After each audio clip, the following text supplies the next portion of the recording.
हाय, आप लोग का इस चैनल पे स्वागत है। आज हम लोग हिंदी के जो वाक्य हैं उसको अंग्रेजी में कैसे बदलेंगे और किस किस तरह से हम इसको अंग्रेजी में बदल सकते हैं और एक ही वाक्य को हम आसानी से कई तरह से लिख सकते हैं। इस वीडियो में हम उन सभी वाक्यों को देखेंगे। जैसे पहला हम लेते हैं, वह घर जाता है। देखिए, वह घर जाता है, तो इसको हम जब चेंज करेंगे इंग्लिश में तो सबको मालूम है कि सबसे पहले हम सब्जेक्ट लिखते हैं। तो सब्जेक्ट इसका क्या है? वह है यहाँ पे। तो वह का क्या होता है? ही वह घर जाता है, ही। उसके पश्चात क्या लिखते हैं? He goes to home. ए हो गया, ही गोज टू होम। अब यहीं पे ये आसानी से बदल गया। इसका स्ट्रक्चर क्या हो गया? सबसे पहले सब्जेक्ट लिखे हैं, उसके बाद क्रिया की पहली अवस्था में हम क्या लगाते हैं? सब्जेक्ट के अनुसार यस या यस लगाते हैं, उसके बाद ऑब्जेक्ट लगाते हैं, लास्ट में फुल स्टॉप लगाते हैं। तो ये हमारा स्ट्रक्चर हो गया है ये बनाने का। इसको आसानी से ऐसे हम चेंज करते हैं। अब ये देखिए, वह घर जाता है। जब यहीं पे यह रहता कि वह घर नहीं जाता है, ध्यान से देखिएगा, वह घर नहीं जाता है। जब ऐसे वाक्य रहता तो उसको हम कैसे चेंज करेंगे? देखिए, तो ये हो गया निगेटिव सेंटेंस। निगेटिव सेंटेंस हो गया, वह घर नहीं जाता है। तो इसको बनाने के लिए ही does not go to home. ही does not go to home, ये हो गया घर नहीं जाते हैं। अब देखिए, जब प्रेजेंट इंडेफिनिट टेंस को निगेटिव में बदलते हैं तो सब्जेक्ट के अनुसार अर्थात कर्ता के अनुसार डू या डज का प्रयोग करते हैं। जब कर्ता एक वचन का होगा तो हम डज का प्रयोग करते हैं, जब कर्ता बहुवचन का होगा तो हम डू का इस्तेमाल करते हैं। अब यहीं पे देखिए, इस वाक्य को हम ऐसे भी लिख सकते हैं इंटरगेटिव में बनाने के लिए। क्या वह घर जाता है? अब देखिए, क्या वह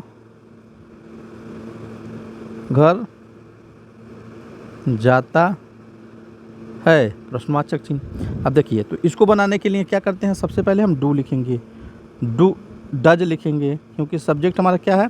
एक वचन का है। तो does he go to home. Does he go to home, प्रश्नवाचक चिन्ह आ गया।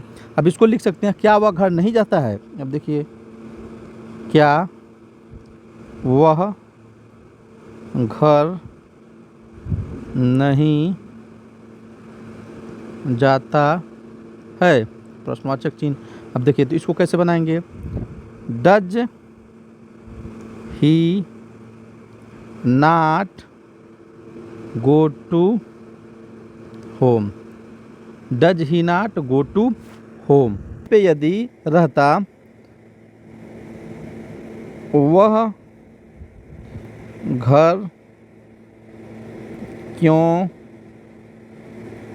जाता है? वह घर क्यों जाते हैं? तो इसको बनाने के लिए सबसे पहले इसकी स्पेलिंग लिखते हैं वाई का। तो वाई, उसके पश्चात helping verb does he go to home, उसके बाद प्रश्नवाचक चिन्ह, ये हो जाता। अब यहीं पे इंटरगेटिव निगेटिव में इसको बदलेंगे तो वह घर क्यों नहीं जाता है? तो इसको बदलेंगे तो कुछ नहीं करेंगे, सिर्फ वैसे ही बनाएंगे। वाई डज ही, सब्जेक्ट के बाद नॉट गो टू होम,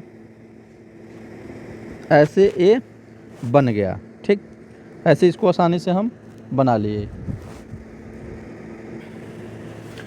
अगला है, तुम बाजार जाते हो। तो इसको कैसे बदलेंगे? तो सबसे पहले स्ट्रक्चर यही होता है, क्योंकि इसको इसलिए बना रहे हैं कि यहाँ पे जो सब्जेक्ट है यह सब्जेक्ट प्लूरल नंबर का है, बहुवचन का है, और ऊपर वाला जो सब्जेक्ट था सिंगुलर नंबर का था। तो इसको बनाएंगे तो सबसे पहले क्या लिखेंगे? यू। अब ये तो हो गया हमारा सब्जेक्ट। अब वर्ब क्या है? गो। उसके बाद टू मार्केट, MARKET मार्केट। ये हमारा सिंपल सा बन गया। अब देखिए यहाँ पे जो सब्जेक्ट है यू, क्योंकि ऑलरेडी ये बहुवचन का सब्जेक्ट है और जितने वर्ब दिए गए होते हैं या बहुवचन में होते हैं तो यहाँ पे वर्ब में कोई भी चेंज नहीं होगा, अर्थात यस या यस का प्रयोग नहीं होगा। अर्थात जो बहुवचन का कर्ता होता है, जैसे मान लीजिए आई, वी, यू, दे, इन सभी के साथ हम क्या लगाते हैं, यस या यस का प्रयोग नहीं करते हैं। यहीं पे जब सब्जेक्ट एक वचन का होगा, जैसे मान लीजिए ही, सी, इट, या सिंगुलर सब्जेक्ट होगा, सिंगुलर सब्जेक्ट, ठीक, नेम कोई भी आ सकता है, तो इनके साथ हम क्या लगाएंगे, यस या यस का प्रयोग करेंगे, यहाँ पे प्रयोग नहीं करेंगे। ऐसे बनाते हैं। तो इसी के अनुसार ऊपर हम क्या किए हैं, इसको हम बना दिए हैं। यहाँ पे आगे देखिए, अब इसी को निगेटिव में बदलेंगे। तो इसको कैसे निगेटिव में बदलेंगे, तुम बाज़ार नहीं जाते हो, यहाँ पे लिख रहे हैं, देखिए तुम बाज़ार नहीं जाते हो, तुम बाज़ार नहीं जाते हो, तो हो जाएगा you do not go to market. यहाँ पे होम लिखने जा रहे थे, देखिएगा मार्केट। अब यहाँ पे एक बात और देखिएगा, जितने एक वचन के कर्ता हैं, ठीक, उन सभी के साथ हम क्या प्रयोग करते हैं, डच प्रयोग करते हैं। और यहीं पे जो बहुवचन के कर्ता होंगे उसके साथ डू का प्रयोग करते हैं। कब, प्रेजेंट इंडेफिनिट टेंस के हिंदी वाक्यों को अंग्रेजी में बदलने के लिए जो एक वचन के कर्ता हैं, अंग्रेजी के नेगेटिव और इंटीग्रेटिव में बदलने के लिए जो एक वचन के कर्ता हैं उनके साथ डज, और जो बहुवचन के कर्ता हैं उसके साथ डू का प्रयोग करते हैं। जैसे तुम बाजार नहीं जाते हो, तो you do not go to market. अब यहीं पे इसको जब इंटीग्रेटिव में बदलेंगे, क्या तुम बाजार जाते हो। अब लिखावट पे थोड़ा कम ध्यान दीजिएगा आप लोग, लिखावट सही हो नहीं रहा है। तो हो जाएगा do you go to market, do you go to market, यही पर रहता। क्या तुम बाजार नहीं जाते हो, यही पर रहता क्या तुम बाजार नहीं जाते हो, प्रश्नवाचक चिन्ह। तो हो जाता डू यू नॉट, सब्जेक्ट के बाद नॉट आ जाता, गो टू मार्केट, ये हो जाता प्रश्नवाचक चिन्ह। इसी को हम जब इंटरगेटिव में बदलेंगे, मतलब इंटरगेटिव जो होता है वाक्यों के बीच में आएगा। जैसे तुम बाजार क्यों जाते हो, ठीक। तो यहाँ पे सब्जेक्ट क्या है, बहुवचन है, इसलिए इसको बना रहे हैं। तो क्या हो जाएगा, do you go to market, ठीक, प्रश्नवाचक चिन्ह। अब यहीं पे यदि यह निगेटिव रहता, तुम बाजार क्यों नहीं जाते हो, तो हो जाता वाई डू यू, यहाँ पे यू में देखिए यू छूट गया, you do you not go to market, यहाँ पे प्रश्नवाचक चिन्ह। यहाँ पे देखिएगा why do you not go to market. एक बार और इसको लिख दे रहे हैं, देख लीजिए, यहाँ पे मिस्टेक हो गया है, हो जाएगा वाई, यहाँ पे बार बार दब जा रहा है, why do you not go to market, यहाँ प्रश्नवाचक चिन्ह। ऐसे हम इसको बना सकते हैं। सबका स्ट्रक्चर अलग अलग होता है, इसको भी देख लीजिएगा। स्ट्रक्चर, सबका स्ट्रक्चर क्या होता है, अलग अलग होता है।